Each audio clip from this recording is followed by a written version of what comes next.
Welcome to Blind Shovel, an arts and music podcast. Today I have a talk with David Onri Anderson, gardener and fine artist. Enjoy.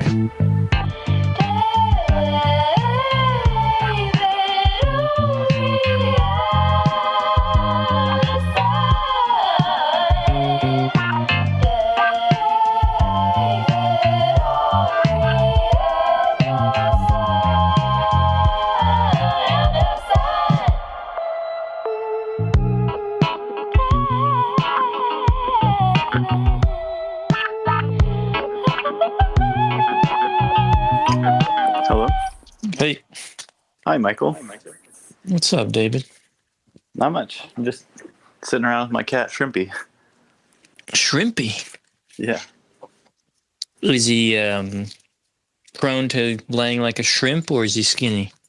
He's actually a big cat. He's a flame point Siamese cat. And what is that? oh yeah, his name is Shrimpy, and his tail looks like a shrimp. Yeah, I was just laying with my cat, Ego. Ego. Yeah. He's a good dude. Nice. He's like a dog kind of cat. Nice. You know what I'm talking about? Yeah, my cat likes to be held. Wow. That feature. My cat doesn't have that feature. So, good to meet you. Good to we meet you. interacted in the past, right? I think like through internet stuff. Yeah, I think we did an online show back in the day. That sounds like that might have been a thing. Yeah, artsy. Mm-hmm. Back when artsy, I don't know if that's still a thing. So it seems like since then, you keep doing your thing. Yeah. So what's that like? How's that been? So I guess I was always drawing and mark making since I was a child. I have like my first drawing when I was 3 of like this blue guy that made out of circles who has like eyes and fists. And I realized I'd made a lot of my figures when I was a child with like spiralized fists to show that like their fingers are curled up. And I kept drawing throughout my life and then thought I'd be a musician, and then realized I wanted to keep music like a secret practice. And then I thought, maybe I'll do art as like my study, as my main whatever thing. And so I went to school for it. And after I went to school, I decided to forget everything I learned and return to all the things I like to do as a child. So I just keep doing that. So that's, well, one, I have to talk about the spiral hands, because for some reason I've been drawing a lot of spiral hands. Uh-huh. But like a year ago, I got very into spirals in general. Mm-hmm. So what's your view on spirals? So for me, like, I started using it more and more in my compositions because I wanted to have like a geometric signifier or like a simple signifier of something that has like kind of a limitlessness, or like an activity, like it's whirling or something.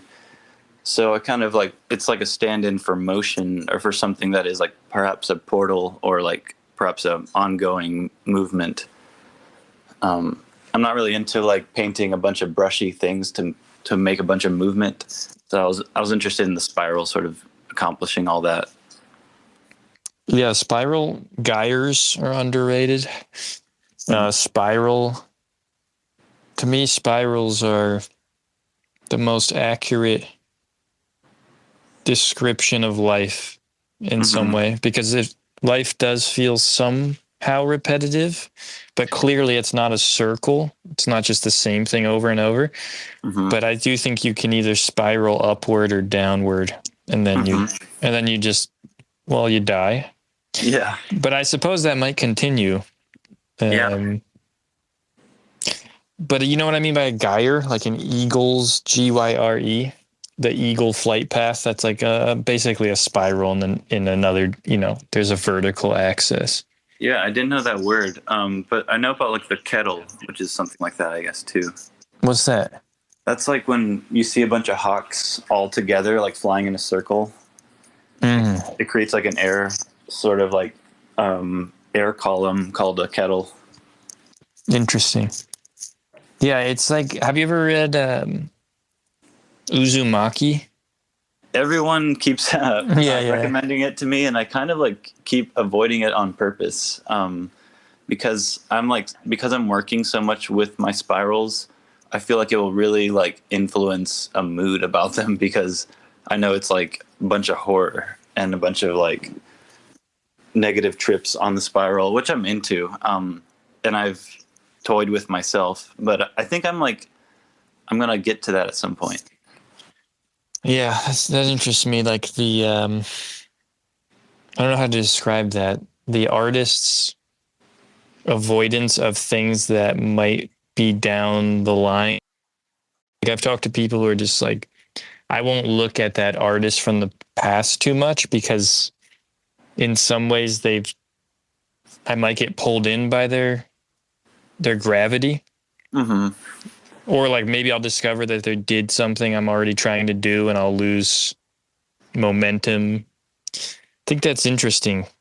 Intentionally avoiding things that could... yours is a little different. You're saying it might put a spin on the spiral that is maybe not what you're going for. So, yeah, like I'm basically like, I don't want to be exclusive to what I take in. Like I like to take in anything I can take in.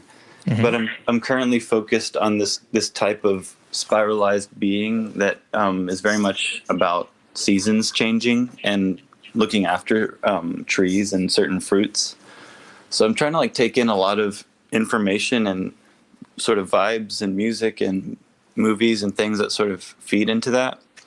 And of course I take in other stuff like samurai movies and things that are unrelated. But like, so that's like my sort of focus. But after this, I do want to have a spiral of darkness and even possibly like a demon type of figure, maybe. And this Uzumaki, I think, would come right in handy for that. Like has to be, I think, studied by me to make another painting. I'm curious what you'll think of it. It's it's a little ridiculous, surely. Do you find it to like saturate your mind? So when you like see a spiral after it, you can't help but think like, oh, this is going to like do something. No, I don't think it had that big of an impact on me. I like a lot of Japanese manga. Well, manga is Japanese, but mm-hmm. I don't love the horror aesthetic so much that it, I know people have these tattoos of it and all these things, but horror is a genre that slightly confuses me, even from a movie sense. Mm-hmm. In that it didn't exist until life was good enough for it to exist. Do you know what I mean? Yeah, like a condition of being very comfortable. Yeah, that you would pay for a form of to get scared, trauma or drama. Totally. So, no, I don't know. It's never clicked with me. I was never a goth kid or anything, but I was always into darkness, but that's not my brand of darkness, I would say. Yeah. What is your brand of darkness? If I were to ask. It's like an over seriousness, maybe. It's like say again? Possibly philosophy. Yeah, exactly. It's more, no, it's not over seriousness because I'm rather goofy as well. I think it's the belief that every damn thing means something. Mm-hmm. And there's no way to feel that way without it being heavy and dark sometimes, like I was a broody teenager, even in terms of relationships, because I really took them like seriously and I didn't understand the frivolity that could occur within like a quote unquote intimate relationship in high school. So there was so much gravity to it. And I think, when you make kind of mythologically inclined work, that's usually how it goes. You believe there's meaning in there, like clear symbols. I don't know how to separate that from my life. So totally. I guess I'm like, in a Jungian sense, religiously inclined. Like I can't I can't really be casual about much. Mm-hmm. So I don't know if it's not a negative disposition, but in this society, it certainly feels like it can feel like a dark one at times. And I feel like I sort of grew up feeling that way too, because I was like raised religiously, and like all the consequences of sin and all that sort of thing. And then feeling like also like there needs to be perfection or purity. And there's also so much imagery, like bloodshed and sacrifice. And so there's like so much imagery. Like if you have a very vivid imagination and you're like taking all this stuff seriously, it's like, it gets really crazy, like transcendental. and God like sheds all this blood and then hugs you the next. And it's like very confusing and can get really chaotic. It is deeply poetic for me now, but when my dweebish rational mind kicked in at like 12, it was, I went through the whole, you become super dry with like, well, that doesn't make sense. There's almost no sense of poetry. But I've come to realize that Christianity has, I don't know if we're both speaking about Christianity, but there's an incredible sense of poetry and surrealism that is grounded in humans and humanity in a way that's super subtle. Like I had the phase of also being into Hinduism or something, not in practice, but just in aesthetics. Like, oh, wow, these gods are crazy because they're like, or even Greco-Roman mythology. It's like, oh, these are half humans. But I've come to appreciate, although I don't make work like this, I've come to appreciate the subtlety of grounding all that poetry in just humans, saints, and people. Yeah, totally. And it's almost like the Marvel movies, but I feel like much better. It's just like, it's just ways to talk about archetypes and things that like are human but transcend an actual individual. And so like I was raised, like my mom's Jewish, we're Sephardic Jewish, but she like is Messianic Jewish, so Christian. And so like Can you elaborate on that? I'm not sure I understand how that's, I've heard of this, but I don't know enough about it. So can you explain both just so I'm clear? Yeah. So Sephardic Jews are not the Ashkenazi Jews, which are what most people know of, which are like Eastern European and European Jews. Yeah. We're like the darker North African Spanish Jews. So like my mom's side is like rooted in Algeria, and then my mom was born in Paris, and then she moved to America and met my dad in art school in Florida. And so my dad is like Christian, and so my mom had some kind of revelation that like the Jewish like Old Testament and all the prophecies, like Christ is the fulfillment. And most Jews don't think that. Like they think the Messiah still hasn't come yet. Yeah. And so my mom sees the whole Bible in the Jewish context, which was the way I understood Christianity, as like a Jewish thing. And for me, like people like William Blake and like Kabbalah and like esoteric like stuff really helped me appreciate Christianity and Judaism as like this mystical search that these humans had. And can I ask, how is it, so if she believes that Jesus is the Messiah, why isn't she then just Christian? She like is a Christian, but what makes her Messianic Christian or Messianic Jew is that she was Jewish by faith, and like our great grandfather was a rabbi. And so it's like our Jewish heritage, and like it's like blood and religion. But she like sees basically the Jewish tradition into the lens of Christ. So it kind of like she sees both. Yeah, it's more like what's your primary, it's like foreground background in some ways, right? So it would be, her lens is from the Old Testament perspective as opposed to the other way around. Okay. Yeah. And because like Jesus was a Jew also. Right.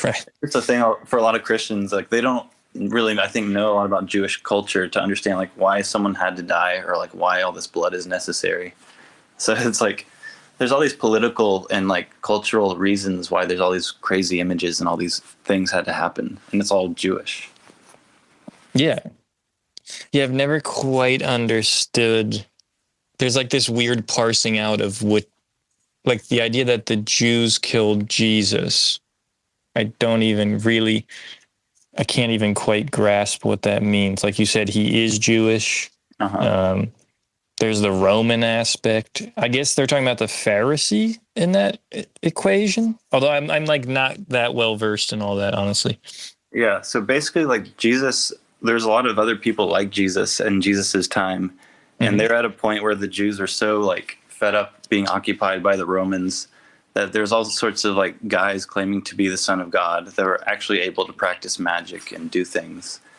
And so Jesus was actually not that unique compared to other Jewish magicians, but he like got a particular following and particular power that started making him kind of like able to stand up against the Jewish like leaders, and so he was like a heretic in their eyes, and so they didn't really want him to rise to power, so they had like the powers that were occupying the Romans like kill him for them so they didn't have to kill him.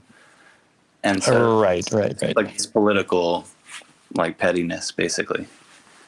But they're like all Jews, right? Most people in this equation are Jewish. It's just kind of this parsing out. So like for instance, people will tell me that I look Sephardic, which I take as a compliment. Yeah. But I know that there's this kind of, do you know why there's a division? Is it just simply geographical? Yeah, I think it's just like, I think it's geography and history, but there's also like tribes that everyone is rooted to. And so I don't know, like I'm still like researching all this stuff, and it feels like it'll be endless research probably. But yeah, I'm still like trying to like understand more of this. I'm even trying to like learn Hebrew if I can, or just at least copy it. That's cool. It's a very beautiful, just aesthetically, it just looks really beautiful. Arabic is beautiful. Yeah, I was shocked when I went to Hagia Sophia. That would be amazing. It was, it's just such. It's all very fascinating, honestly. Because there are depictions of humans in there, but it's only because of this Christian influence, this particular moment. I forget the exact reason, but otherwise you don't depict humans in Islam, which I actually understand the logic of that. This because of the verse, right? Like no graven image. Yeah, it's like you can see how it, and this even confuses me. Is it wrong if you worship a statue of Mary as if she's a god? Yeah, there's so many funny games going on, especially like Renaissance, like pagan kind of like sexual, and then the nudity. I come from this stance that maybe it's an odd stance, but that people underestimate how deep the roots of your initial upbringing are. So like I'm Roman Catholic. I was raised Roman Catholic. I did the whole, let me get into Alan Watts and Zen. And then I found that those things were just superficial reactions to the root symbol structure I have. And so it's not a question of faith per se for me. It's just like, it is what it is. Like I think modern people have an illusion about how much choice they have, especially in respect to, everything. Like what can work for them, diet, belief structures. Like, I just think it's fundamentally impossible for me to comprehend anything born in the East without having any sense of like growing within that world. It's almost a form of, if I'm going hyperbolic, it's arrogance. That might be too cynical, but I think for me, it's just like, this is the symbol. And Jung is also, like you had mentioned, help me understand this. Like, this is just what I have to work with. And we can all get to the same place in some sense with those symbol structures, And I think it's worth it for everyone to try to like study everything that they can and see like what sticks for them, and then what way they can apply it in their own way. It's just kind of like when you learn anything in art or anything at all, like you have to sort of make it your own at some point for it to like be really meaningful and powerful. And so I feel like I was also interested in like Buddhism and Taoism and Shintoism, but like I don't have like a community or a culture to like share it with anyway, so it can't really like flourish much beyond like a very private practice. Exactly. Yeah. That's another thing I get into with people. Like, I started going to church again, and frankly, I think American church is really aesthetically bankrupt in almost every way. Yeah. And this is really hard for me because that's aesthetics are the way I go into things first and foremost. Yeah. But I also question the ceiling that individual practice can bring. Like, as social creatures, I think it's important to go to a social place of ritual. Because again, I think I just don't think you can get as far on your own in isolation hermetically, like just sealed away. But yeah, I don't know if you have this issue as well, but if I go to a church in Europe, there's age, there's materials that kind of resonate. I go here, there's just something missing, and it creates a block, a really real block for me. Yeah. I think I feel that and felt that in America because, since like I have family in France, I've been in the cathedrals. And I think sometimes maybe the reason why some people are really interested in Catholicism is because it still has a lot of those crazy like cathedrals and stained glass and just like Latin and rituals. But for me, I also need it to feel like everyone in the congregation is important and can speak, and like everyone can do something. And so I was interested in like the Quakers for that reason. Right. And but like altogether for me, I just found organized religion to be very rigid, beautiful, but rigid. And so I found that like going to art shows and going to music shows are like how I sort of have that sort of feeling of community and congregation, because it's like the aesthetics are high and like the people are like vibrating, and I don't know. And then afterwards you just like talk about everything. Yeah. And so I just like, I have like a hard time, I guess, finding something that feels, like that it meets all those things. And I don't like to think about all that stuff either. I think I just like find it piece by piece throughout my days. And I don't think for me it's the rigidity per se. It's the overemphasis or the de-emphasis of the mystery of faith. Because I think the great mystery is a harder sell largely. Mm-hmm. Like if you're thinking about it from an advertising perspective, it's a lot easier to kind of sell answers to someone. And that tends to be my problem, where like if you look at more esoteric stuff, you can get back the poetry. Mm-hmm. But it has been cool to have like a priest to talk to. It's been a long time. I went to Catholic school, so I did have some cool moments of that kind of interaction. But I feel like in Judaism, there's much more of like going to talk to the rabbi. Totally. Yeah. And I sometimes think about that. I was like, should I start going to synagogue again? But I also have this like feeling of like, I'm totally so far away from the like traditions and the orthodoxy of it that like, I feel like I could be just outright offensive. Like, yeah. I've had that. The rules. And whenever I go to New York, I definitely get like looked at, and I'm like, I feel bad that I've been a bad Jew. You know, I've never really attended any of the stuff I'm supposed to attend. And I even got asked to help design an arc for a synagogue in Nashville, and I got fired from that. Why? It was a very conservative synagogue, and the ideas I had were all like pushing stuff, like pushing boundaries and pushing materials, because I wanted it to be great. And the team I was working with, it was a art gallery / architecture firm, so they were into my work, but it was like the committee and the synagogue that I couldn't win over. And I was like kind of going through a salty phase where I wasn't trying to be like too, I don't know, cute or whatever. So I don't know. It didn't. They got someone else, and they got someone to make it almost very similar to what it already was. And I'm like, this is lame.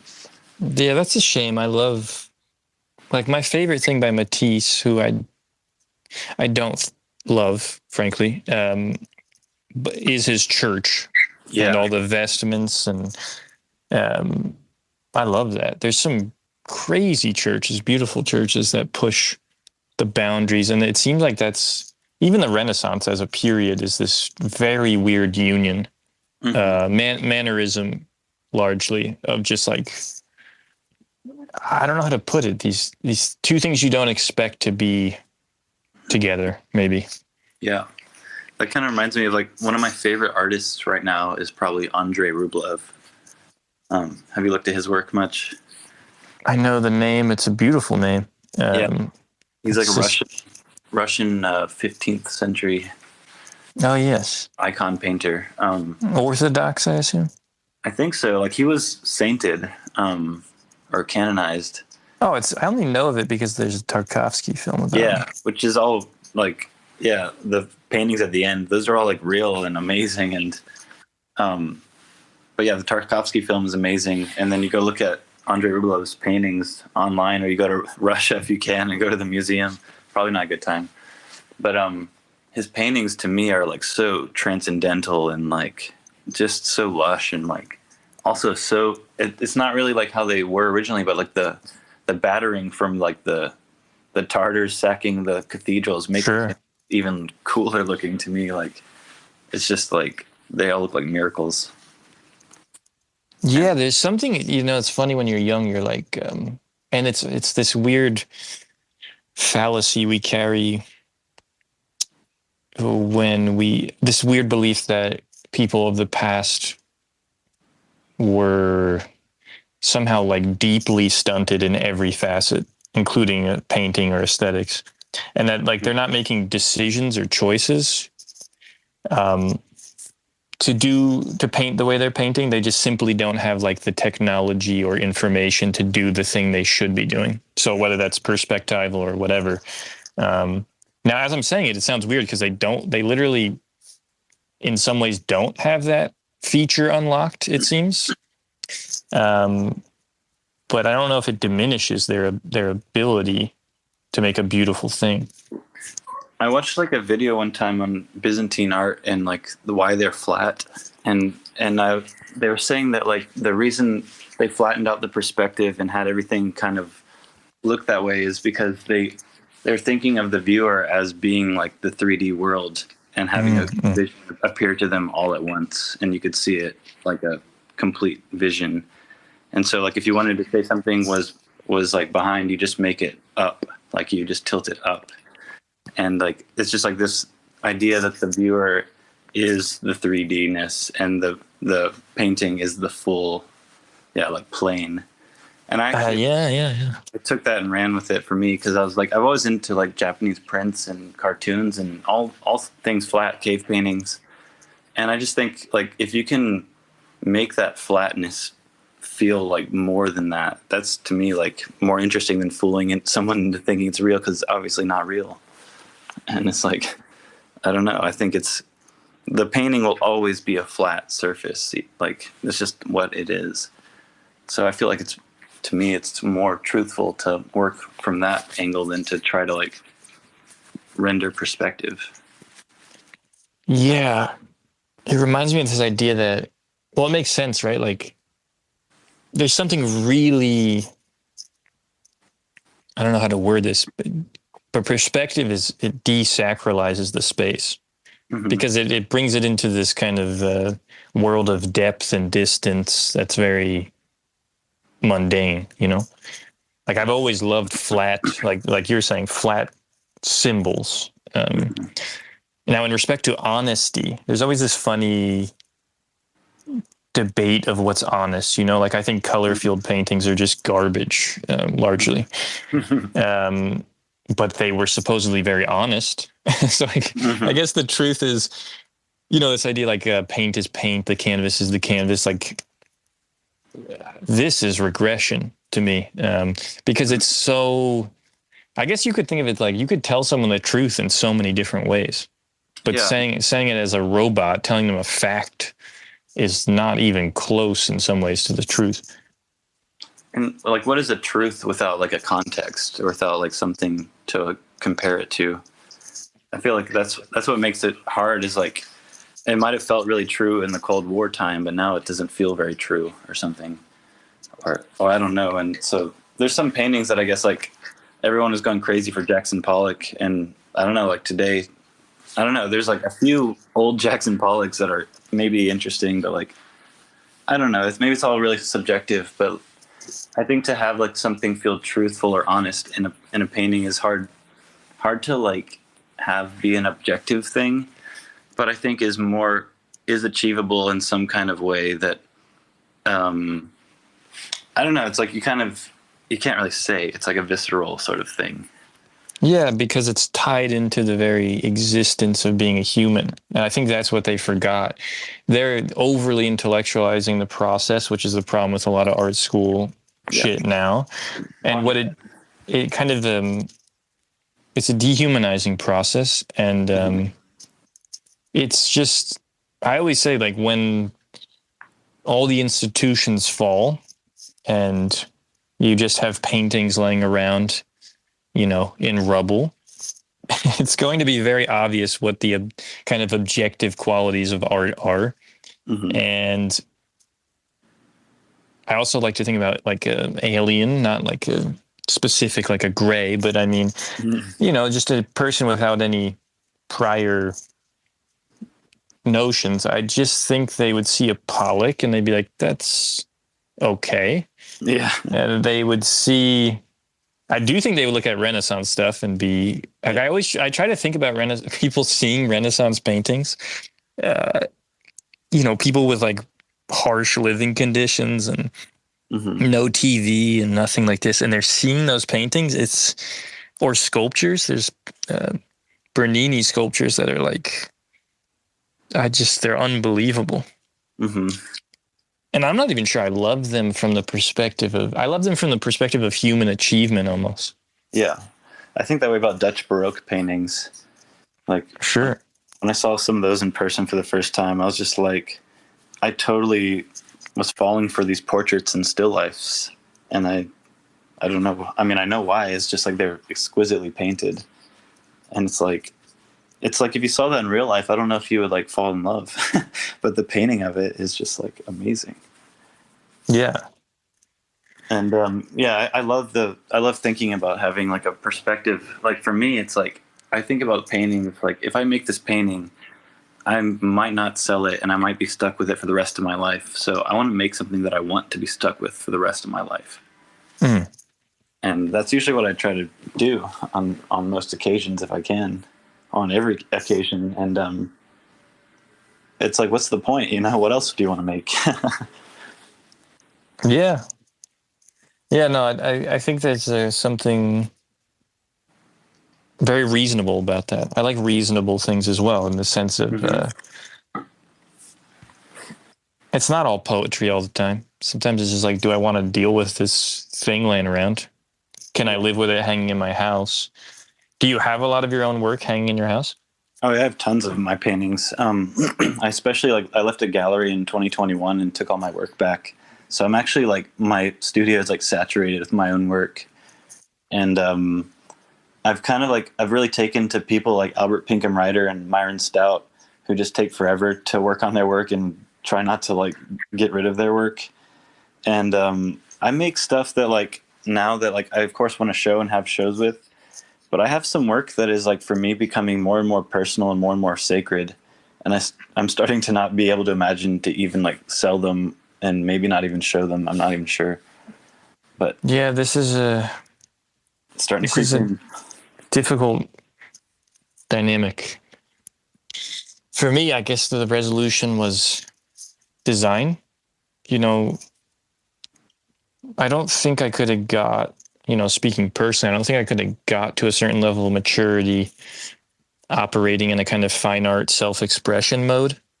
I had to do something that could meet society, a society that I'm often frustrated with, in a more human and practical way. And so I don't envy that conundrum, which can feel like a schism just like a split.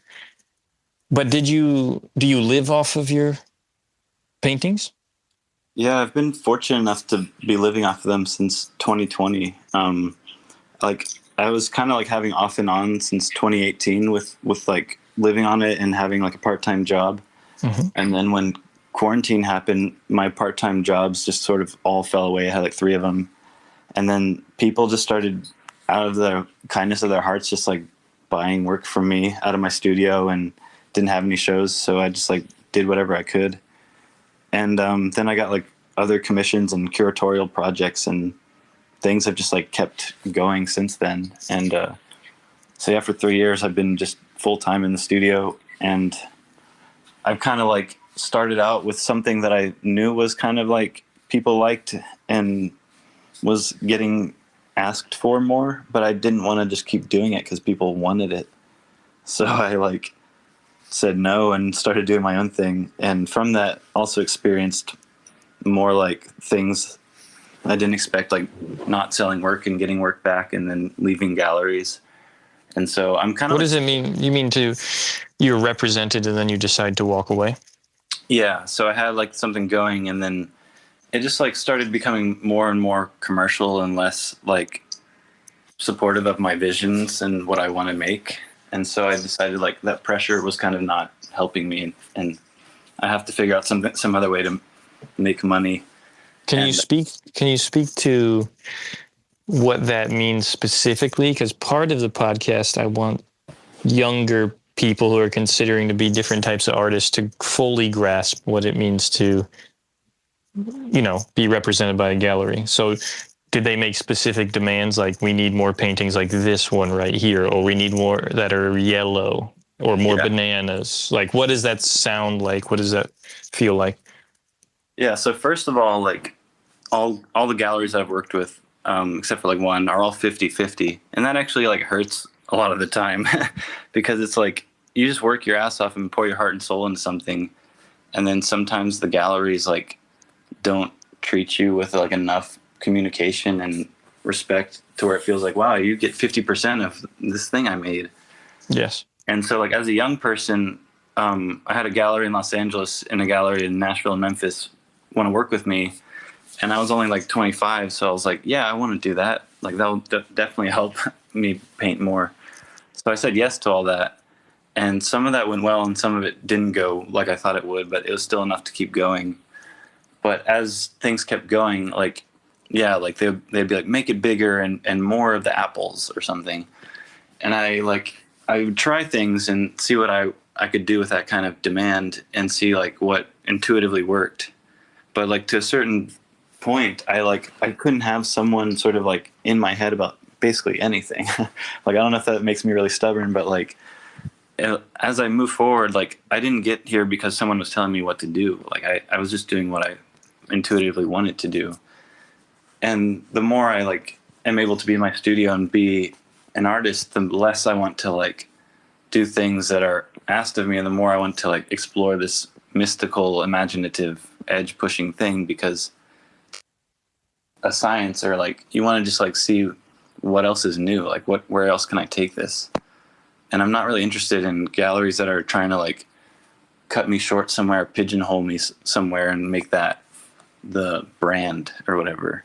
Yeah, having run a gallery for 3 years, like I started to understand why that behavior occurs, and I completely understand both sides of that. Mm-hmm. Because effectively they are branding someone. Mm-hmm. Like the investors want a reliable stock that behaves in a non-volatile way. And the gallery wants to make sure if they ship a bunch of crap out here and store it and yada, yada, yada, like that it actually is going to be able to survive and get a return on that. Mm-hmm. Ultimately, I don't think, you also run a gallery, right? Yeah, but it's like we're not making sales or anything. It's mostly like a project space. Got you. Yeah. Yeah, I learned quickly that like it's probably more of how I operated and how I should operate, but that I don't know if an artist-run gallery is prone to success because they almost understand the artist side too much. Yeah. And a business person, they don't. And that might be a good thing in some weird way, that they're just kind of there to do their thing. But yeah, there's all sorts of, well, the world is comprised of compromise. So it's just like, Totally. I think it's helpful for younger people to hear that, you know? Yeah. And when it comes to merit-based shit, I found that illustration was probably the closest, because no one gave a shit where you went to school, if you went to school. It's just, are you a good fit for this assignment?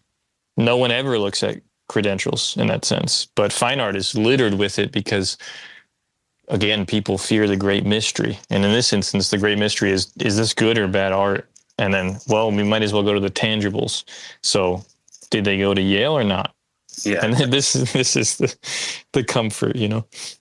Yeah. And I'm finding myself actually, like, so now I've seen myself as like, I've stepped away from my first gallery experiences. And now I've done like a year of being on my own. And now I'm ready to like be signed by somebody else if possible. But my eye now is on them understanding this kind of like relationship I have with my practice. And I also find myself showing with a lot more galleries that show like outsider artists and folk artists and anonymous artists. Mm-hmm.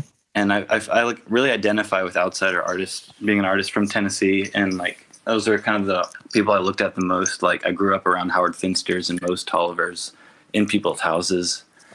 And I always sort of like loved that sort of world of art because it's just like totally raw. But like, I went to the Outsider Art Fair this year, and I just don't like art fairs. They're just like exploitiveness of raw creative energy. Like, I do want to like have a living, but like there's this crazy like fine line of like trying to live in the wild as an artist, but also trying not to like compromise the vision just to keep the living going. Yeah, I've spent a lot of my life trying to understand if those should be two compartments or one. And I don't have an answer. I have no idea. Yeah. Because, you know, how much time does one have in a lifetime? Well, they need time to hone their craft, you know? And most of the time people spend is doing their job or career. So it's a really hard trade-off when you do something else to make money and then you only have, 2 hours a day to work on it, you know? Yeah. I say like the best thing to do also is like, if you have to work a job that is not exactly what you want, like try to do something that feeds what you're interested in. Like, I did art handling for years, and I was always around art and like touching art and making connections with curators and other art people. And so like these kinds of things also like helped my practice. And I also did illustration and freelance stuff like that. And I taught kids art, and all that stuff kept my art gears turning, even though I wasn't in the studio. And that sort of stuff like really still fed my practice without sucking away.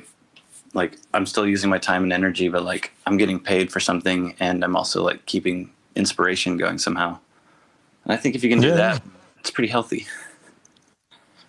Yeah, it's a rare few who can pull it off, I think. Having kids, I think, would make it much more difficult. That's something I don't plan on doing. Yeah, that's something I often ask. I like to interview people with kids because I intend to have kids, and I believe in a kind of, well, it's interesting, you know, like if you go back, I don't think they're processes that they certainly share aspects. They're generative, they're creative, art making and making children, child rearing. But I don't think that how do I word this? I used to think maybe I could make enough art for enough time where it would kind of replace the act of parenting. You know, be like, I'll get my fix because I make things every day. So why do I need to make a kid? Make a human. Yeah, because I think most people, that's unique, right? Like if they don't make things, this is a crazy thing to do. Like, oh, wow, I get to craft something. Yeah. But more and more, I try to be respectful of kind of the differences. And just in like you were saying, like, I totally understand that religious, actually, I'll say like this ecstasy that one can feel in a mosh pit or at a music show, or for me at a sporting event. It's a similar thing.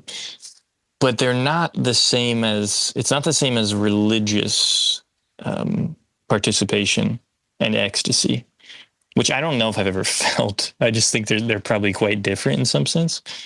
I kind of envy when I see images or videos of that kind of thing. I don't know if that makes sense. I just think there's like to each their own in some way, you know? Yeah, I think everyone has like this sort of, I guess, like path or this way of living and being that is their way of fulfilling themselves. And I think like whatever like it is that you feel really like inclined to, that's what you should do, because then you can really do it with all your heart. And I think it's just a shame when people like get into like marriages or religions or have children and they don't really want to and they do it anyways. I feel like that's just the only danger in life, is to end up doing that. It's like, yeah. Well, there's no going back. It's not like you quit a job or it's the truest leap of faith in some ways. Mm-hmm. Like kids are just, wow. Yeah. We're not used to that in this world of consumption and disposability. This thing that is just here now. Yeah. it's forever or whatever. Yeah. You end or until they end, and it's like, wow. I guess that's what attracts me. It's like, that's so surreal. Yeah. You know? And I feel like the fact that you're interested in that that means that you're capable in some way, you know? Maybe, you know, I have a kind of strange, I don't know if it's not I have like you know, in some ways you're saying that for you what works is this following of the heart. And for me, I'm like often interested in a thing that, one, scares me, but two, I question if I can handle in some sense. Like a form of self-denial. Like if I see a weakness there, I kind of want to push on that. And in some ways I want to kind of challenge my self-centeredness that art often fosters by, you know, making someone more important than me. Now it could crush me. It could destroy me. That's the risk. But I also have a very real sense of like morality, and I don't think I could ever abandon, you know, or step away from that role either. Yeah. So I often find that a lot of beauty in poetry and those tensions, which I do think religion, at least Christianity, is very good at depicting, like this kind of this being torn in two almost. Yeah, and that makes me think about like the human condition of being like a spiritual being within a human body, and like seeking the eternal and the transcendent, but also being subject to like hunger and thirst and time and all the earthly pleasures and displeasures. Oh yeah. And I think like having a child in that sacrifice or self-sacrifice too is like maybe also like this way to just like see yourself in a different light, and that would probably change your art also. Yeah, and you know, would affect it at least in some way.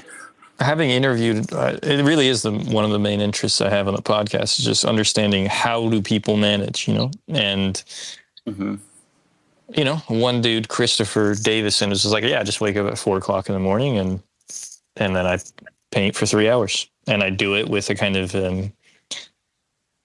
potency that is demanded of my life now. Mm-hmm. Yeah, and there's something very beautiful about that too. Yeah, there's like a new urgency.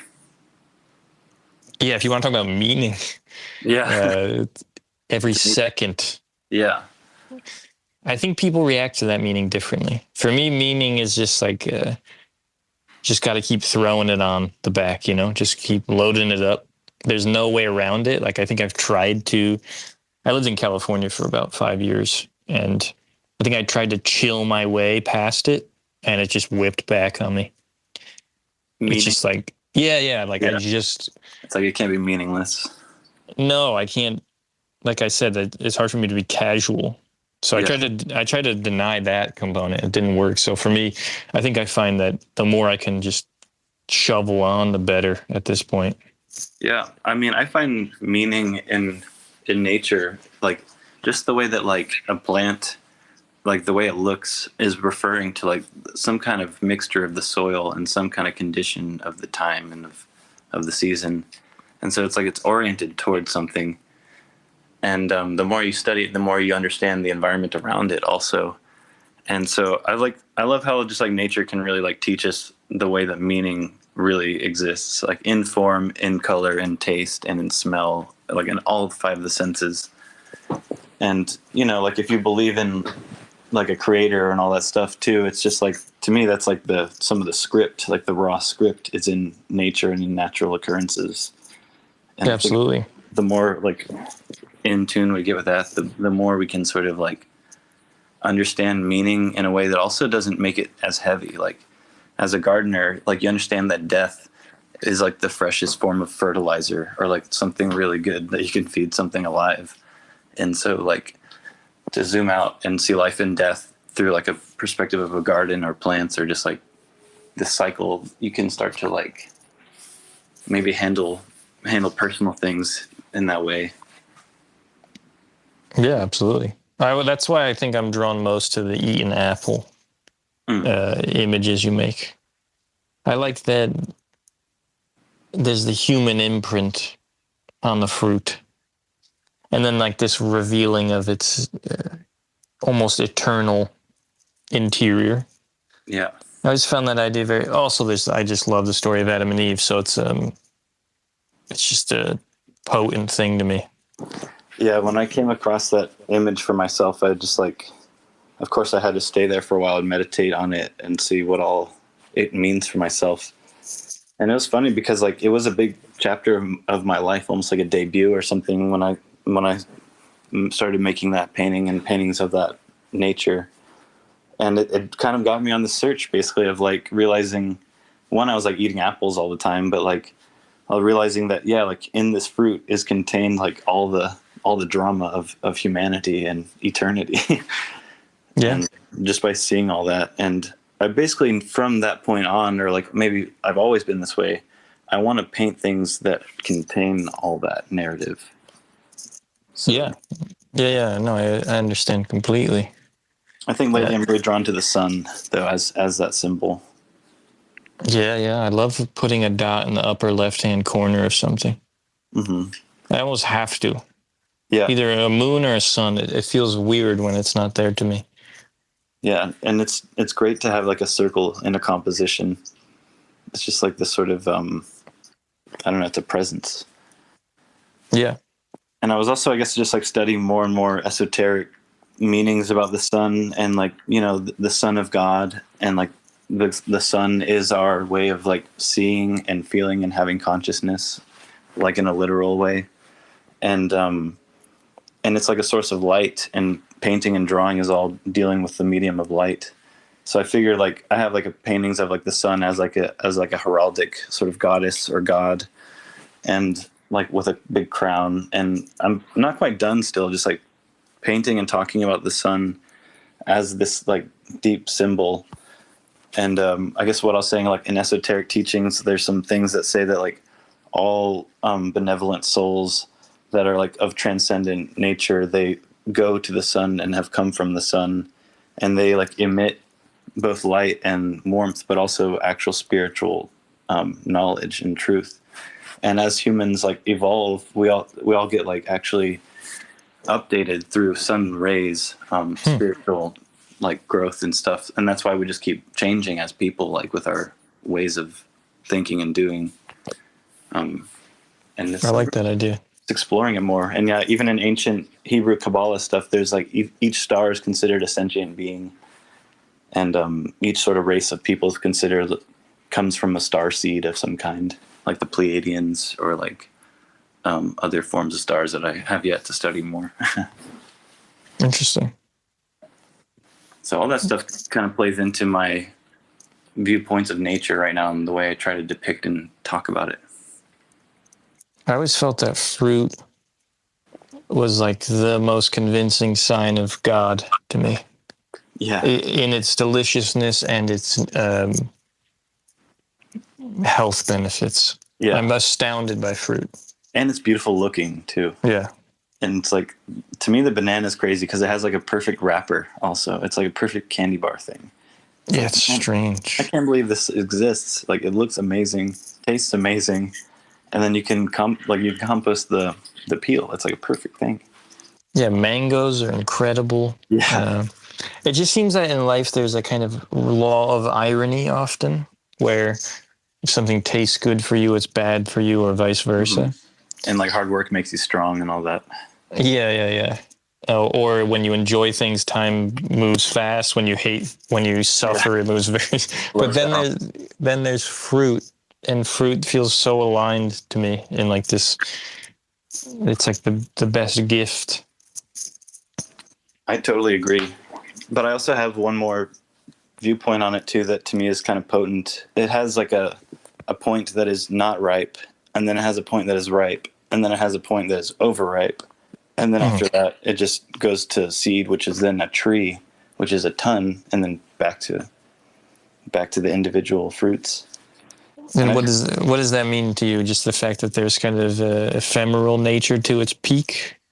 Well, there's like I feel like in all of life, there's all these phases. It's like there's the childhood, and then there's like the prime adult, like young adulthood, and then there's like the overripe, like you're starting to get old, and then you just die, and then your legacy or your children or whatever just continues on, and then your spirit, like apples, although they like rot and go away, the idea of apples are never gone, or like apples are here forever in some sense. And I don't know, it's just like, I think it's just like it's amazing how it's all contained in just like watching a fruit, or like watching a banana from green to black. Just like, yeah it is. I don't know if you've read any Chesterton, but G.K. Chesterton, he, I don't know if I'm quoting it correctly, but he kind of talks about this, basically says like, this world is far closer to a fairy tale than anything else, that fairy tales are the closest description of reality. And one of the things he mentions is like, how is it that an apple tree even apples? And what he means by this is like, science is going to tell you like, this is how it happens. Mm-hmm. But he's also saying like, but that loses the point that there exists. But like, why? Yeah. Or the surreal nature of it, of any of it occurring, or I guess why in a sense. Why isn't it more basic? Like, why isn't there just one fruit? Yeah. Well, it's just as I'm thinking about it, it's overwhelming in some ways. Just, yeah, I do you know what he's trying to say in some sense? Like, the rules of a fairy tale are closer to life in some way than anything else. Like, even when there's often this one rule, you know, like you can have this, even in Adam and Eve, you can have all of this, but you can't do this one thing. And oftentimes in fairy tales, the one thing is like fairly arbitrary. Mm-hmm. Like you can, I don't know. There's something about that feels accurate to me, to life in some very odd way. I feel like maybe too, like if you could see your whole entire life from like start to finish, you might know what that one thing was. We just like don't know right now while we're that's kind of horrifying. Blindly going about what we think is our life. Yeah, and coming back to the idea of phases, this is why I think I want children too, is like, I'm kind of haunted by this idea that every decade of your life should present itself with new problems, new fresh problems. And by that, I mean, I find it kind of aesthetically displeasing when I'm talking to like a 35-year-old and their concerns resemble me at 15. You know, it's like a date didn't go well on... I just cannot take... another thing is like, I've never used a dating app because mythologically I can't handle the origin story. Like, it can't go like that. The aesthetics are just, something's off. Yeah. But I know just what you mean. You know, of course, life throws problems at you, so sometimes you don't need to self-impose them, but I'm afraid that by not doing these things, although I love to make art, that I will just make art for 60 years and then die. And I know that's oversimplifying, but more and more I'm trying to understand how art fits into life. I think in the past it was just like art was a shield for me from life. I also might say that, like what you said, like make art for 60 years and die. That sounds pretty good. No, it's I mean, compared to most lives, yeah, exactly. It's top notch. Yeah, it's not too bad. but I do think that like life and art, like life is more important than art, but art like makes life kind of worth living, or like makes you kind of like keep engaging with it in this sort of very curious and very passionate way that makes it kind of worth it. So like to me, like I have to have both. Like I have to have a community and I have to have relationships, and those have to be healthy, and then I can make good art, and then vice versa. But it's like, I don't know if I'm just like deeply introverted, but like if I just spend way too much time with people and helping and doing all this stuff, although it's like I know it's good and it makes me feel good, I also like don't know, like I don't know exactly where I'm at, like internally or like psychically. And to me, like to make something proves where I'm at. Like it shows. Yeah, it grounds you. Yeah, it's like this is where you're at, and I'm like, oh, okay. And if I don't do that, it kind of actually makes me go nuts. Like I actually, like it's not good. And that's why like I do this like on a daily basis, or as much as I can. I take every Sunday off, like strictly, like no Sundays. But like, oh, why is that? Because I actually realized like there's some things that are like Jewish in me, like being kosher and respecting the Sabbath. Like my body literally like starts to do strange things if I don't take one day off completely. Like it starts to break down in ways that I'm like, what the hell? You know, I ask because I've been considering it because I work way too much. And I don't make space for, like I mean, you have to take Genesis very seriously. And it's no coincidence that there's a day taken off, you know, just not doing shit today. That's a real thing, like a myth and a real thing and an imposed culture. So can you clarify for me? I never understood this. Like, is Saturday Jewish Sabbath? Yeah, that's the typical Orthodox Sabbath. And so like I am not Orthodox. I'm like someone basically who knows that I'm Jewish, but also knows I'm not Orthodox. Okay. So I make Sunday my Sabbath because all the art shows, always open on Sunday. You know, it runs like any traditional Jews like art chances, basically. So I like typically you would like do everything, like get all your meals ready on Friday night, so you don't have to make any meals on Sabbath on Saturday. Mm-hmm. And so I don't really do any of that. I just I like to get things ready on Saturday and whatever, and Sunday is my day because like everyone's going to church. And so I just like spend that day like meditating or being in nature or just like focusing on relationships or books or other things that are like really personal and kind of like feed the soul or the heart and aren't about gain or aren't about like my career. And I find that like to have that day that's dedicated to that gives me also like a lot of relief and from my work and from like I know it's coming, like this is the day I do nothing. And like, I don't know, it makes when I go back to painting or go back to work, just feel like, I don't know, just like has a healthy sense of like, I know when it's going to start, I know when it's going to stop. And it makes my body sort of like know what to do. Yeah. No, I'm curious just because I think I need to adopt that for several reasons. I don't like, and I don't know if this is what you're saying in some ways, but there's this kind of way of viewing spiritual practices strictly from their utility. And like I'm trying to understand the nature of rest, not in just like this is a time to relax, this is time off so that I can go back to work the next day, Monday. Or like, because, you know, you can get very mechanistic with things where it's like, oh, I do like yoga can be very, for the Westerners, like this very mechanistic thing, I think, where it's often another form of working out, which I think is missing something. I think. just like, and I fall into this too quickly. Like I will argue there's great utility to believing in a God, believing in a superior thing. But I think speaking about the utility primarily, there's something off about that as well. Mm-hmm. Does that make sense? Yeah, to me, the utility is still makes it like objectified and kind of empty. And so to me, it's like, it's not utility, it's relationship. Like, these things are relationships.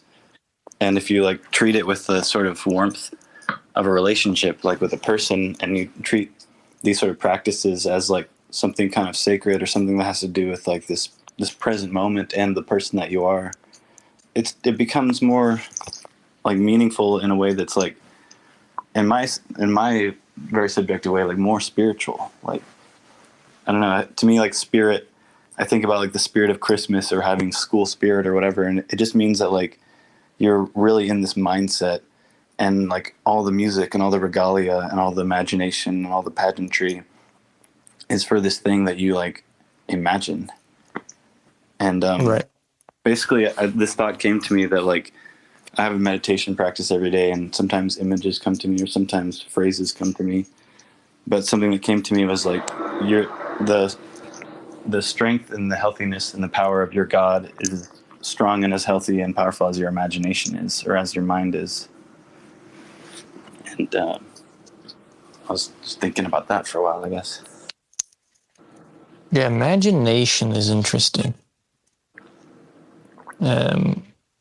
Creativity. Yeah, I've always tried to parse out, like, there's this idea that people want to increase creativity in children, but there's something lacking in the kind of semantics there for me, like, because I've suffered the negative consequences of having an imagination, like paranoia or anxiety, like, yeah. And there's this great, I don't know if you know about Gurdjieff. You know him? He's a mystic, very fascinating mystic. What's the name again? Gurdjieff. I don't know. I'd be curious what you think of him. How do you spell that? Gurdj. Let me make sure I get this right. Jieff. Yeah. He's just deeply fascinating. Cool. Definitely, I'd love to know what you think. Check it out. He'll get into this weird kind of description of like negative imagination. I forget what the term he would use, but Negative theosophy or theology? I'm not sure. He's kind of just, for me, I was reading it from the perspective of like, there's a great danger to imagination and creativity when it's not kind of grounded. Mm-hmm. It can cause all sorts of issues. And in fact, I think that's why religion's afraid of it sometimes. Yeah, I agree with that. But that's why, like, to me, it's like all things need some sense of like tempering or balance. Like, balance should be the goal. Like, if you're just trying to take something to like its utmost limits, I feel like you're just asking for it. Like you're asking for the demise of that. So like I actually am seeking for this like this sublime middle balance sustaining thing. And sometimes that might be really boring, and that's like the challenge for me sometimes, is like sometimes the thing I'm seeking might be very, very boring. That's interesting. Yeah, maybe subtle, not sensational. It seems that the truth is very subtle, love is very subtle, and if you're not tuned to it because you've been engaging in excessive hedonism or sensorial things, I think it just goes right by you. You don't even notice it. It's some weird, again, ironic law. Like, no, you have to be quiet. You have to be subtle. You have to be attentive. It's not entertainment. It's not loud, Yeah. And I think about like how some of the most important things in the world, like air and water, are invisible and tasteless. And it's like, to me, like that's the ultimate object and the ultimate aesthetic. But it's like you can't really like celebrate it or look at it. It's like it's just like so ubiquitous, so you don't even have to like talk about it or think about it. I mean, in some ways, light, although it sounds backwards, is kind of thing. Definitely that part too. It's like light is the ultimate art, you know? I mean, there's a reason light is like the thing of the Bible. Yeah. It's always like used for spiritual description and for embodiment because, yeah, it's like this ephemeral and pure and it's consciousness. But it's like, I guess what I mean about that, though, is like these things to me are like components and directions of like what is considered good or amazing. But then how do we humans like respond to that? That's the part that I think is the challenge. Well, of course, because as you were saying, we're caught in between two worlds, Mm-hmm. you know, in this body. And each religion's orientation towards the body or different sects is very interesting to me. It's like, Mm-hmm. I guess that's what I find so admirable about the humanism of Christianity, where it really is just like caught in that body. Mm-hmm. In a very interesting way. Again, I don't really make art that is like so focused on human bodies per se, but I value that. Yeah. My thing about Christianity sometimes is that it has a lot of books left out of it that are pretty amazing, like the Gospel of Mary. Yes, I've heard it. I just recently was looking into all these lost books. Yeah, and then along with like these lost, like sort of really amazing philosophies and understandings are also just like a lack of like talking about nature and how to be a good steward of nature and creation. Because I guess a critique I have of contemporary Christian culture is that like I see just a lot of capitalism and not a lot of like care for actual nature and for actual like humans' rights and things like that. And I know, of course, there are some good people of all religions doing things for this and people of all religions doing things against it. But I find this stuff to be very of importance, I guess, for and also like based on some of the texts also. Yeah, I mean, it's just very interesting what gets filtered. Because it's like might as well be the internet, the Bible, in terms of early. Totally, yeah. So it's just so hard to. I mean, the criticisms of religion I hear and have heard for a long time are just like, okay, I get it, but this thing is this book, all three books, you know. I don't think people understand how very, very weird that is. That how sacred those texts are to have survived this long, to have this much influence, to have this much complexity. Yeah. It's so weird to me. Yeah. And it's like, I think everyone should study that because it's like, it's very influential, by the way. It's everything you swim in. It's the whole ocean. You need to know what the water is, like what we're all breathing. Yeah, there's no escape. That's kind of what I realized at some point. It's like, I don't even know what it means to be an atheist in this context. It's just like reactive because I'm just in it. And exactly. It's shocking. Like, to me, I figure like, how do I just reconcile now at this point into something that is a workable relationship and identity? And relationship makes sense totally. Yeah. And like for me, like if I'm gonna have a label, I guess I like to think of myself. More recently, I thought like, I guess I would just call myself like a Gnostic, because I'm someone that like has had too much experience with so-called spiritual phenomena that like I'm beyond believing in it. I've interacted with it. I've talked to it. I've had like deep experience with it, and it like goes into my art and it goes into my lifestyle and it goes into my practices, but it doesn't like limit me to a particular book. So I have lots of different ways of thinking about different deities and different figures in history and in spirituality, and none of it goes against their text or their truth either. Like it's all still respected in the way I view it. And I don't use them either. They're relationships. And sometimes like Christ is really present in my mind or in my meditations, or sometimes it's Shiva or Krishna. And sometimes it's just like some meditating guy I don't know.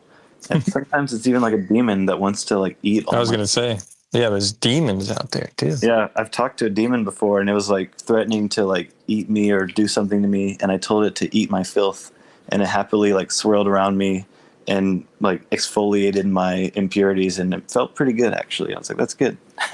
That just happened one day? You were walking down the street and No, I was meditating, and interesting. like started to see like this sort of blue, like in the darkness of my meditation, started to see like this blue figure emerge that had a third eye, but like seemed kind of mischievous and demonic, based on paintings I've seen. But like didn't look like a painting I've ever seen, but like similar, I guess. And it also wouldn't like stop interacting with me. Like I wanted to look past it, but I couldn't. That's fascinating. And yeah, stuff like that has happened in more than once and in different forms. And I don't like, I'm not asking for it. I'm trying to like mind my own business and clear my mind and stuff, you know? Oh yeah. It's present. Yeah. It's hidden in some way. Yeah. And it could be like in my psyche projecting out or something, but either way, it's like something that is happening in the present, like whether you like it or not, just like a dream. Oh, it's certainly real. Yeah. I mean, also, I don't even know what it means for your psyche. Like, if you really get into that, it's like, I'm pretty sure this isn't my body, and it isn't my, in the sense that I didn't create it. I don't know if it's my mind. I have some will.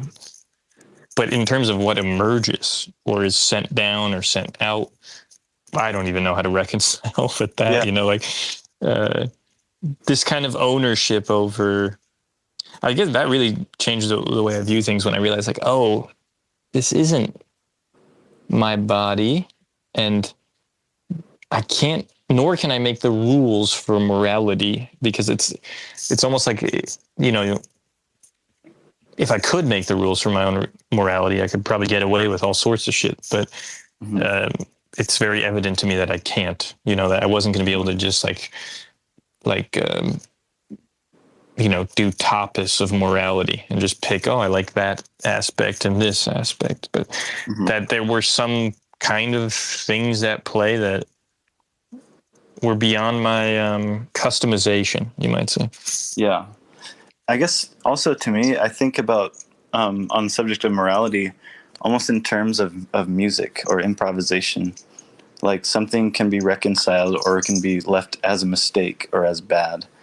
And I guess like I heard one time like Herbie Hancock and Miles Davis are playing music together, and Herbie Hancock was pretty young, and he like fucks up and he plays the wrong note right when it's like his solo. But then immediately Miles Davis plays a fifth on top of that wrong note and makes it right, and then continues the jam. And then like Herbie Hancock's like, oh my God. He like, yes, this idea. Totally made that into like something workable. And it's like through time, there's like horrible disasters or like murders or horrible stuff that then creates awareness of like how to not do that again or something. And it's like the vast scope of morality is like, it's hard to know like who should live or die for like what should happen, you know? And I think that's it makes me think of redemption and why I think it's so important, because in a sense he redeems that false or that wrong note, quote unquote. Yeah. And it allows a sense, almost like forgiveness. It allows but he has imagination and skill and compassion to play that right, to make it right also. Like if Miles Davis wasn't so experienced or imaginative, he would have either called it wrong and ended the whole session, or just like not know what to do because it's not in the composition. But because he's so creative and so like loves what's going on with the music, he makes it right and then keeps it going. So it's like, it's not so simple, but it's also, it is in a way. Can you speak more to your, so you said that music is your secret kind of, I don't know what I forget what you said, that it's kind of like you were going to pursue art and then you were going to keep music kind of hidden. Yeah, it's like my secret practice. Secret practice. So I guess for me, it's kind of like a spiritual barometer, or like either way to like let out things that might be like chaotic and messy and just maybe even ugly and bad. Or it's just a way for me to like see like how centered and present I am, because it's just like to play music with others or to play music with myself. It's just emptiness and air. And then everything you touch and do is the music. So I can like really like get a read for like what I sound like or or how I'm able, to like deal with what I think of as wrong notes or wrong things. And I find painting to be similar to that, but it's a much slower, and it's like a much more deliberate thing, ritualistic. So those two are different. Do you ever imagine those polarities flipping, in which you pursue music as a career and then the art becomes hidden?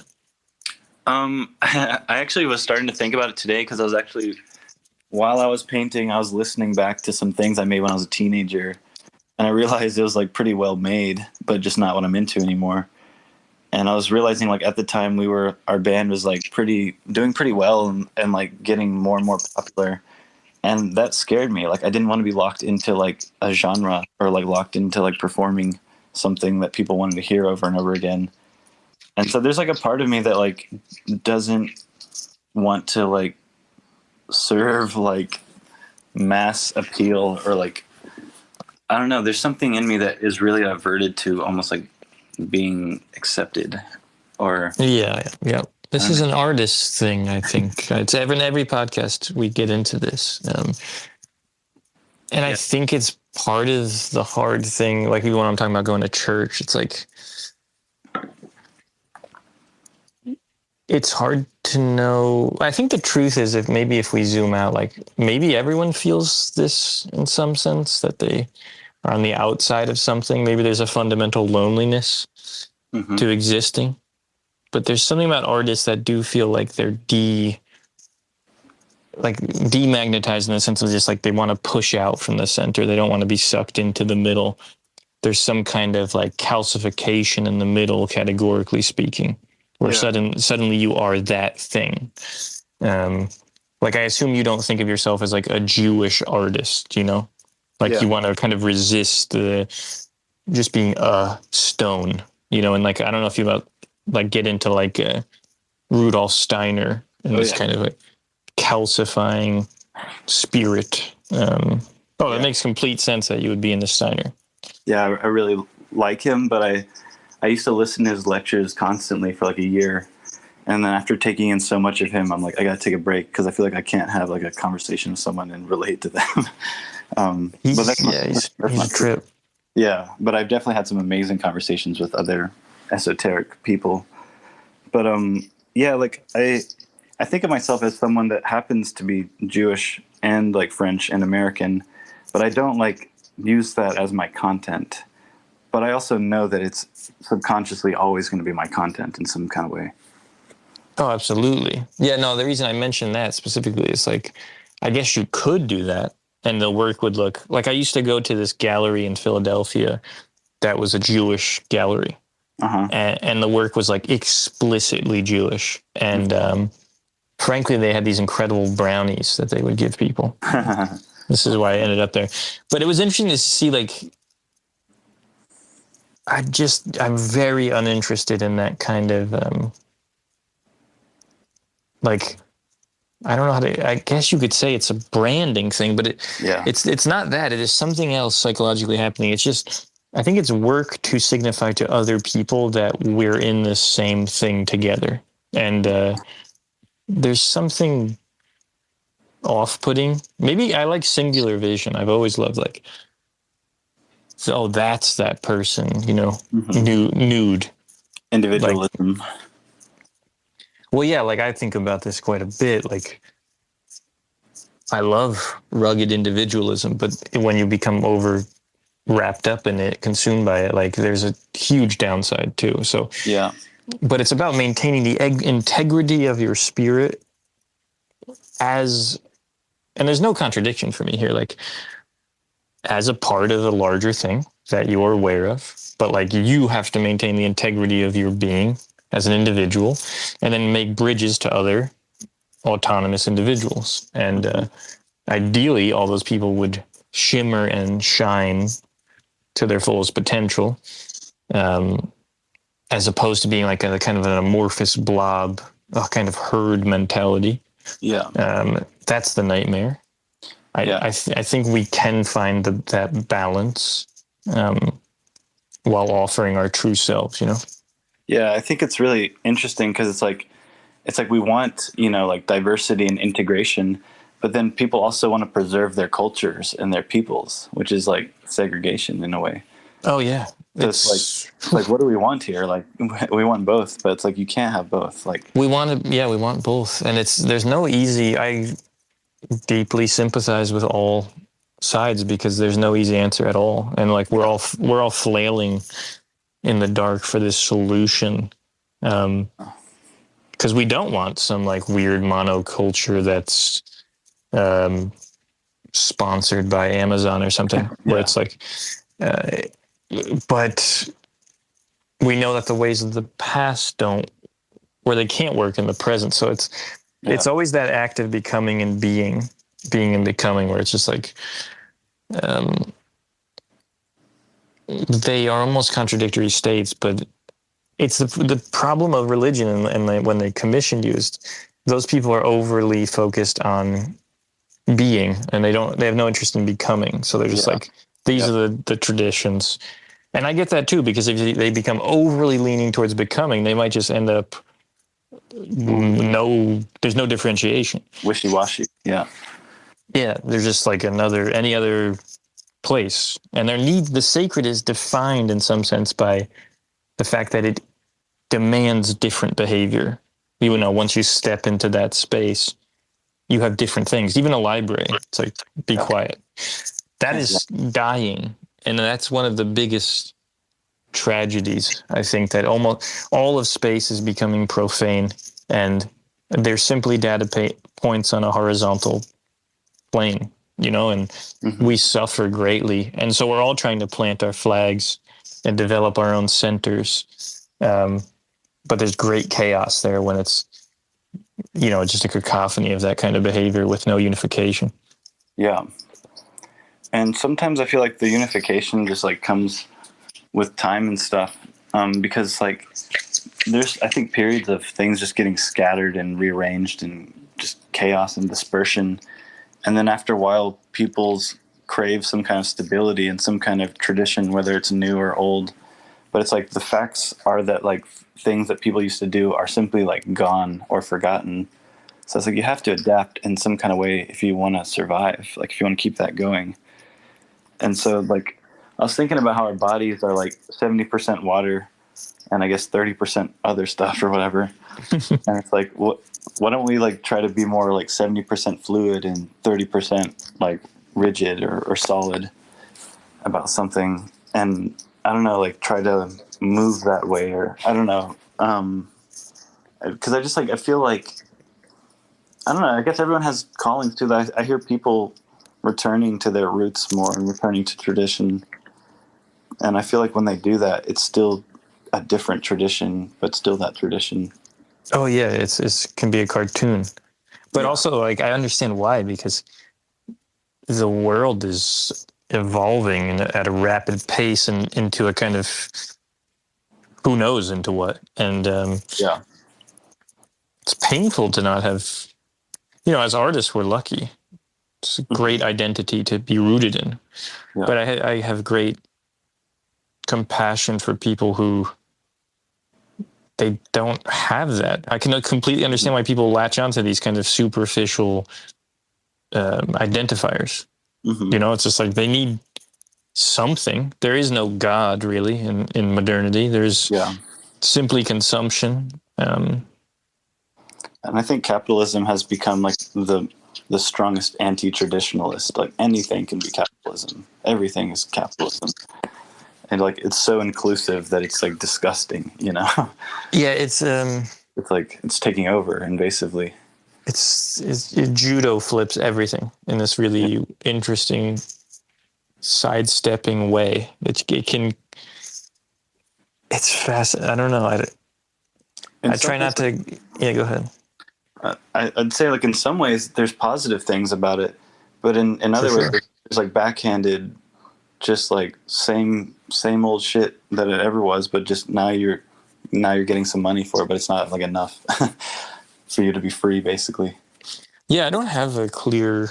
I always try to be grateful for whatever. I guess I view it this way: like no matter what, you're born into a system, and then to conditions. And I've seen people be grateful in horrible conditions. I've seen the opposite, ingratitude in great conditions. So my first step as I was getting older into maturation, I think, was just, okay, gratitude for whatever I'm operating with right here. It's very important. So I'm certainly grateful for the opportunities capitalism provides me and the comforts, but and I certainly have criticisms of it. But it's so massive and so fluid and so capable of commodifying even your dissatisfaction with it that I almost have to step back in awe and respect. Like, wow, it almost seems there's nothing it can't do in respect to commodification. Yeah. I guess, like, to me, though, like, the thing it doesn't do is, here's my problem that I'm faced with. I'm making these paintings now, and I think that there's no amount of money that they're worth. I'd rather just have this painting. And that's that. And then, but I can't, like, buy groceries or do anything with these paintings because, like, it's not currency. People want money. And so, like, I don't know. There's just like this. There's just like breakdown of like capital is so common and so fluid that it's like it's nothing, but it's also super valuable to do anything. It just like cheapens relationships, in my opinion. Like, it cheapens everyone's relationships with things. And that's, to me, I guess, I'm grateful for all the comforts and all the advances of it, but it's like there has to be some kind of consequence for this amazing, like, reality. Oh yeah. So, like, to me, the consequence is like this emptiness of relationship. It's like we just don't know where it came from or how. Sure. Like, what, yeah, I mean, what it is. It makes me very grateful to have a good family, friends, etc. Yeah. I try to cherish those things, and I feel bad for people who don't have it because you need some respite from the transactional nature of capitalism. And honestly, that's why my relationship to God, I really try to avoid any type of like, when I was younger, prayer was like a form of, if I do this, do I get that? Or can I get that? I really avoid this. I think that's not even how you pray, honestly. I just think that's how a child considers Santa Claus or whatever. Yeah. And so any type of, and again, I think there's a beauty to having children because this isn't a product you can replace when it's obsolete. This isn't a product that you can return because it didn't quite have the features you desired. More and more, I'm like, I want to understand capitalism. I want to create some level of freedom by doing business efficiently or something. But I also want to carve out spaces that are way beyond that, transcendently speaking. Yeah, totally. And I think go on. No, I was going to say like again, that idea of just like even going to church, although I think it's quite flaccid in America, like, I like that there's a key change. Like with my stepdaughter, I'm like, okay, this is where you have to be like quiet, like this is a different type of world. Yeah. Like when you leave, you can while out, but here there's like, that's all I mean. Like that key change is important, It's a sacred space. Yeah. And it's like, that's so hard to find these days. I almost wonder if there's going to be a part, like I run an art center over here too. And like, I often wonder if like the next form of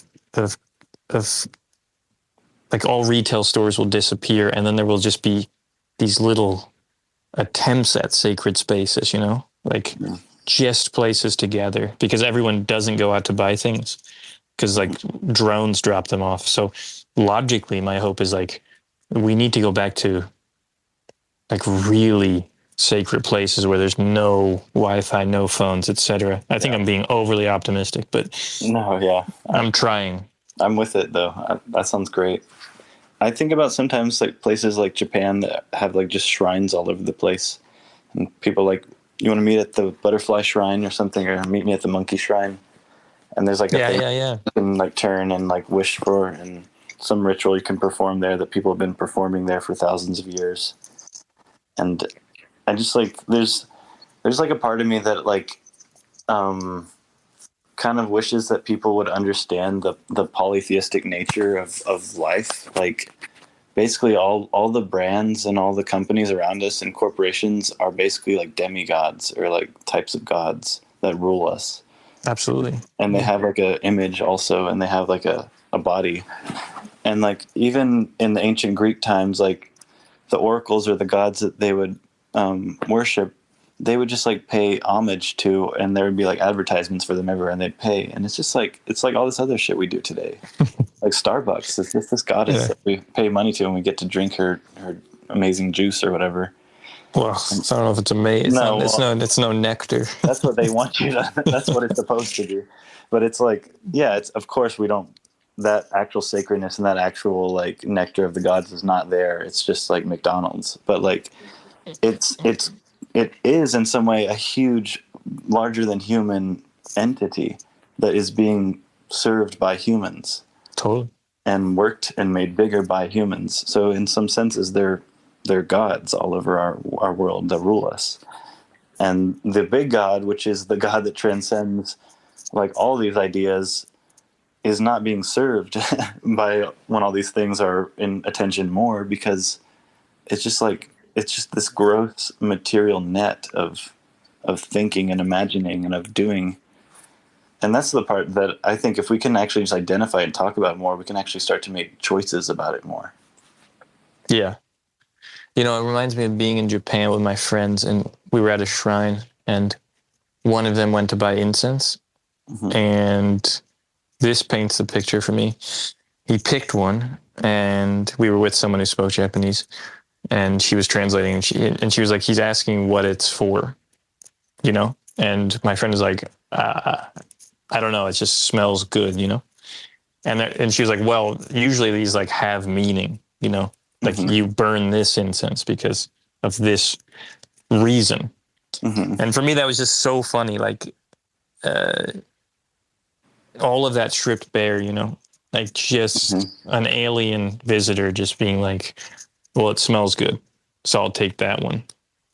That's how I feel. That's how I think humanity has basically ended up. This kind of like, it's divorced from the root, from the fundamental understanding. Yeah. And that's kind of like what puts us in our condition where we just keep harming our environment, because we just keep inventing without the full understanding of the consequences. And it's true. We don't get it. Yeah. We just don't get the relationship. It's obfuscated. It's like, oh, this will fix the problem. But it's like, do you know what made the problem happen in the first place, though? And it's like, that's the thing. Is like, they're not dealing with the root. They're dealing with the end of the problem. And yeah. It's just like, to me, it's like, if this whole mentality and psychic activity can just be like healed and amended and just like grown into the next phase where it's more mature and self-aware, humanity has a chance to like live on this earth and to actually like to have the so-called new earth experience. But if that is not had, then yes, you will have like total meltdown, as there already is happening. It's just like, it's just a direction. It's like, what direction do you want to go? Yeah, you know, I almost have this view. It's just like a poetic view that in some way I think nothing is wrong. Like the beauty of humanity is the tension, is the soul crushing folly. You know, like there's such great beauty if you zoom out to what's going on. There's even if AI dominates and destroys us, or nuclear war, like the earth will recover and do its beautiful thing. We will be gone. Narratively, it's a fascinating trajectory. I'm sure it's happened before, not with nukes, but like the Atlantean race.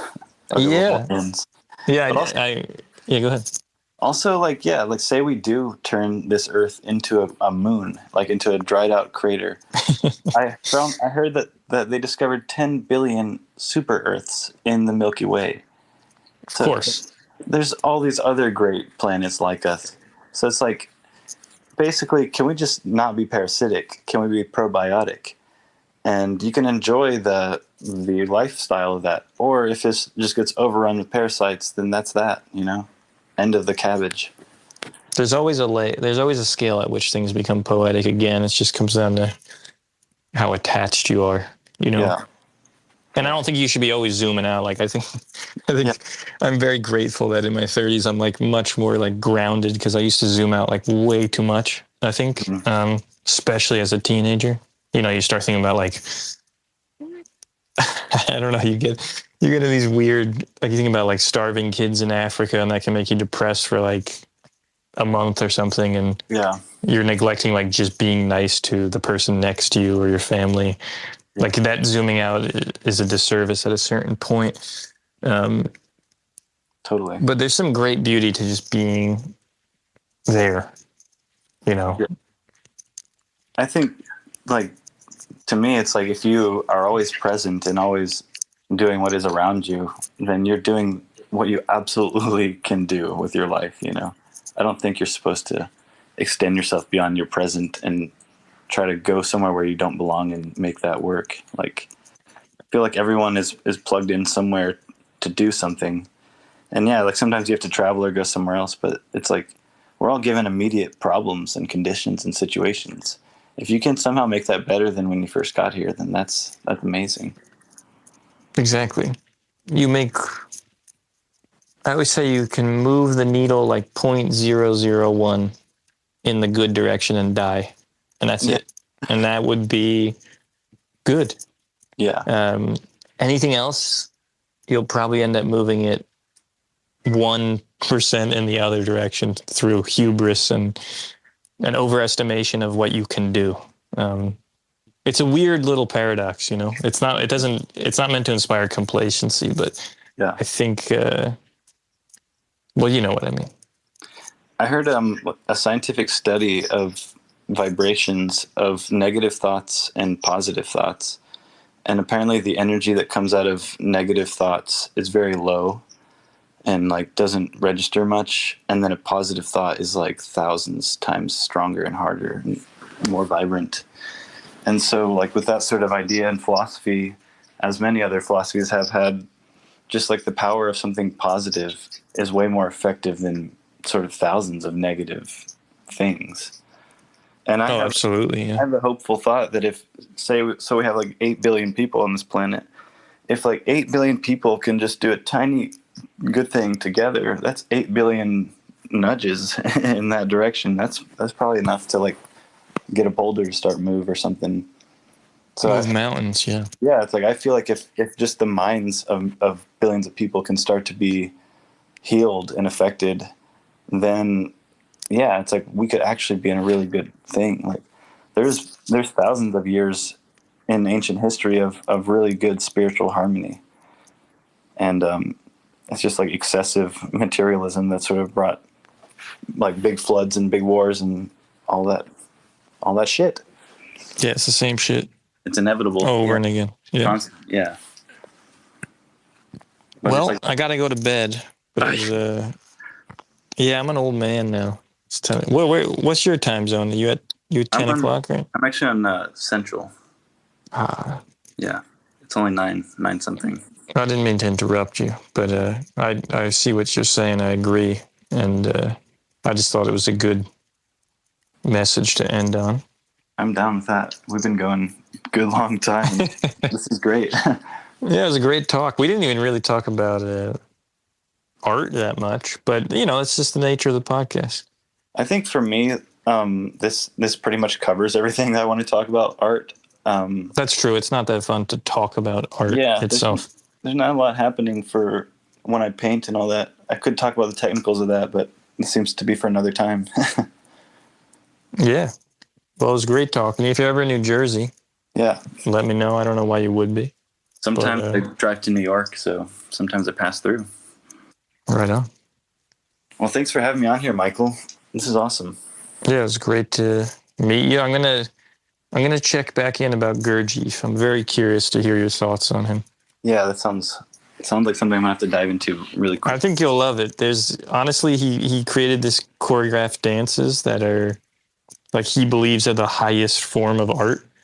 And yeah, I'm excited to hear your thoughts on that. Yeah, that sounds awesome. All right. Oh, cool. Have a good night. Thanks, you too, Michael. Bye-bye. See ya. Thanks for tuning in. Music by Dory Bavarsky and Mingja Chen. Next up, we have Patrick Kyle.